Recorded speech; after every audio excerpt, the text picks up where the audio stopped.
Start. अब इस group का दूसरा एलिमेंट है फॉस्फोरस। फॉस्फोरस फॉस्फोरस के केस में एज यू नो फॉस्फोरस के दो मेन एलोट्रॉप हैं, एक है रेड फॉस्फोरस, दूसरा है white phosphorus. White phosphorus is much more reactive than red phosphorus. Why? Question repeat कर रहा हूं, white phosphorus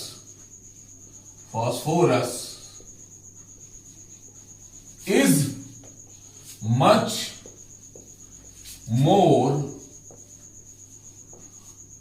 reactive than red phosphorus. Why? ये क्वेश्चन है। अब देखिए आंसर, इसका आंसर क्या है? ये व्हाइट फास्फोरस की स्ट्रक्चर में बना रहा हूं, ये व्हाइट फास्फोरस की स्ट्रक्चर है।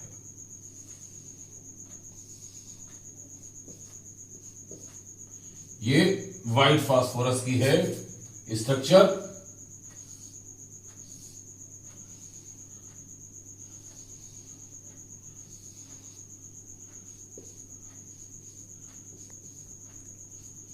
यहां पे है weak van der Waals forces, weak van der Waals forces. On the other hand तो व्हाइट फास्फोरस है।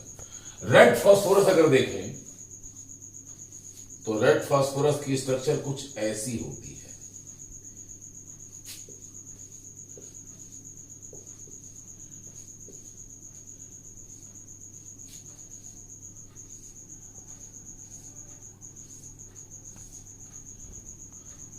रेड फास्फोरस की स्ट्रक्चर कुछ ऐसी होती है, राइट?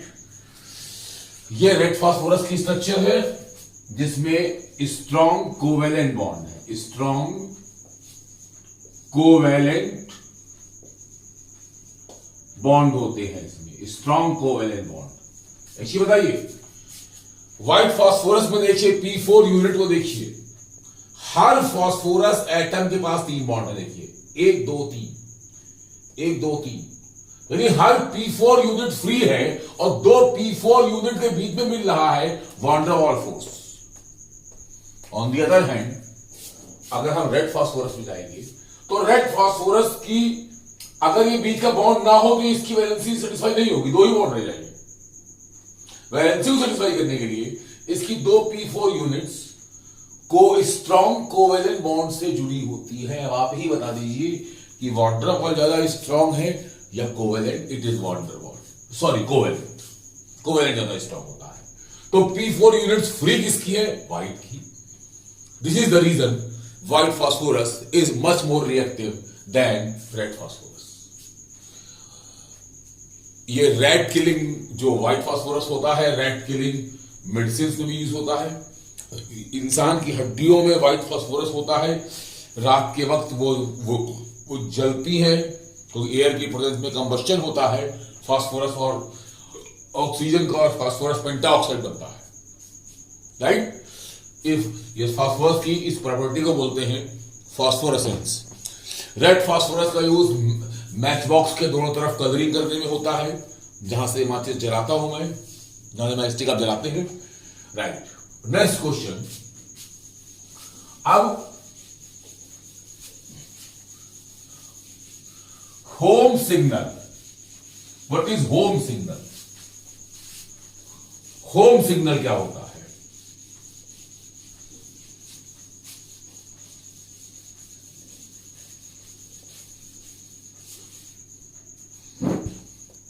होम्स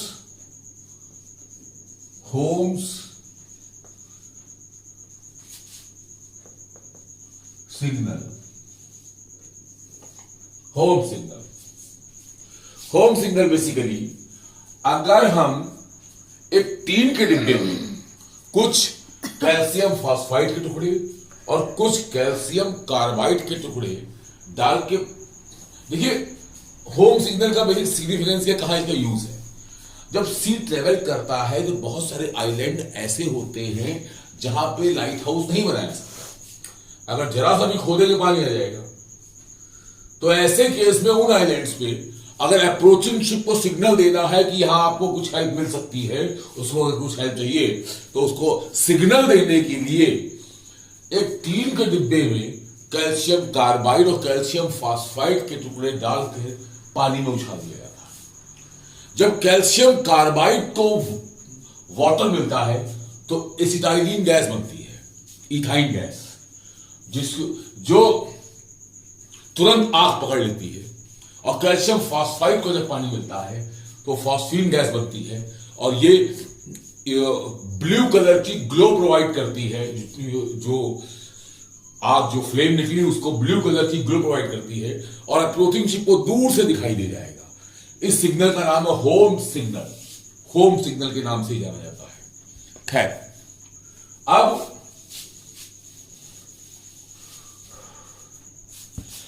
इसके बाद मैं ग्रुप 16 एलिमेंट्स पे आता हूं और बाकी मैंने आपको पढ़ा दिया है।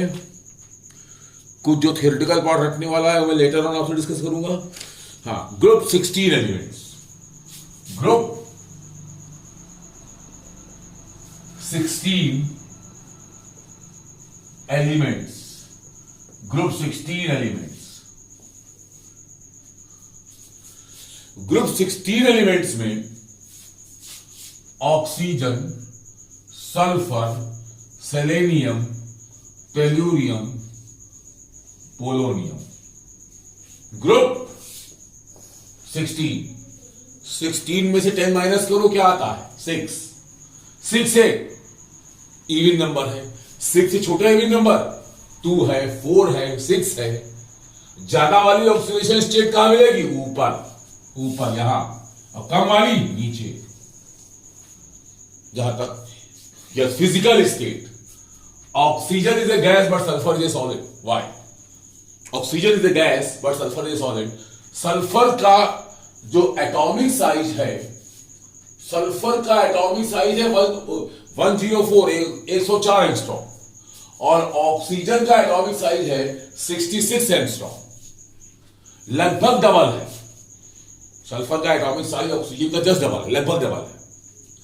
अब सल्फर के एक मॉलिक्यूल में का फार्मूला है S8, मतलब उसमें एक मॉलिक्यूल में सल्फर के 8 एटम्स होते हैं।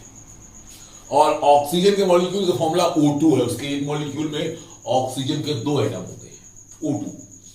अब S8 मॉलिक्यूल का साइज O2 मॉलिक्यूल से बहुत बड़ा होता है। भाई, जब एक सल्फर एटम एक ऑक्सीजन एटम का डबल है तो O2 मॉलिक्यूल में ऑक्सीजन के 2 ही एटम है और S8 में सल्फर के 8 हैं। तो S8 की जो साइज है वो O2 के कंपैरिजन में बहुत ज्यादा होगा। अब वॉन डर वाल फोर्सेस के केस में जान लीजिए कि मॉलिक्यूल का साइज जितना बड़ा होगा वॉन डर वाल फोर्सेस उतने ही स्ट्रॉन्ग होंगे। S8 मॉलिक्यूल का साइज O2 के सामने बहुत बड़ा होता है। यही कारण है कि S8 में मॉलिक्यूलर वॉन डर वाल फोर्सेस स्ट्रॉन्ग होते हैं और वो सॉलिड होता है, जबकि O2 मॉलिक्यूल छोटा होने के कारण वीक वॉन डर वाल फोर्सेस और वो गैस होता है। Atomic and ionic radii, oxygen, sulphur, selenium, tellurium, polonium. Oxygen electronic configuration outermost 2s2 2p4, sulphur 3s2 3p4, selenium 4s2 4p4, tellurium 5s2 5p4, polonium 6s2 6p4। Right? अब oxygen, sulphur, selenium, tellurium, polonium. अब देखिए, जब यहां oxygen का atomic number है, oxygen का atomic number है 8, sulphur का 16 और सेलेनियम का 34 और टेलुरियम का 52 और पोलोनियम का 84। इसी देखिए, जब हम ऑक्सीजन से सल्फर में आए तो एटॉमिक नंबर 8 यूनिट से बढ़ा, 8 यूनिट से, मतलब न्यूक्लियर चार्ज में जो न्यूक्लियर चार्ज भी 8 यूनिट से बढ़ा और साथ में 8 इलेक्ट्रॉन भी बढ़े। लेकिन ये बढ़े हुए 8 इलेक्ट्रॉन किस में गए? या एस में गए या पी में गए। अब दो गवर्निंग फैक्टर होते हैं एटम के साइज को गवर्न करने वाले। एक होता है न्यूक्लियर चार्ज जो एटम के साइज को कम करता है, और दूसरा स्क्रीनिंग इफेक्ट जो एटम के साइज को बढ़ाता है। जब ऑक्सीजन से सल्फर में मूव करते हैं तो जिस रेट से न्यूक्लियर चार्ज बढ़ा, लगभग उसके डबल रेट से स्क्रीनिंग इफेक्ट बढ़ा। यही कारण है कि एटॉमिक साइज में एक शार्प जंप मिली।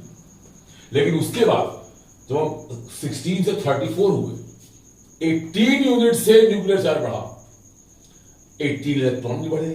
18 में से 8 इलेक्ट्रॉन तो एस और पी के हैं, लेकिन बाकी 10 किसके हैं? डी के। और डी का स्क्रीनिंग इफेक्ट नील होता है। यही कारण है कि जिस रेट से न्यूक्लियर चार्ज बढ़ा उस रेट से स्क्रीनिंग इफेक्ट नहीं बढ़ पाया। यही कारण है सल्फर के बाद एटॉमिक रेडियाई प्रैक्टिकली कांस्टेंट मान ली जाती है, और यह चीज हर ग्रुप में अप्लाई होती है। इस ग्रुप के एलिमेंट्स को बोलते हैं चैल्कोजेंस।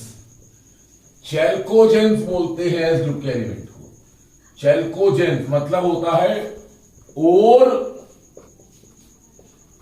फॉर्मिंग एलिमेंट्स, ओर फॉर्मिंग एलिमेंट्स, इनको बोलते हैं ओर फॉर्मिंग एलिमेंट्स, राइट। बराबर बोल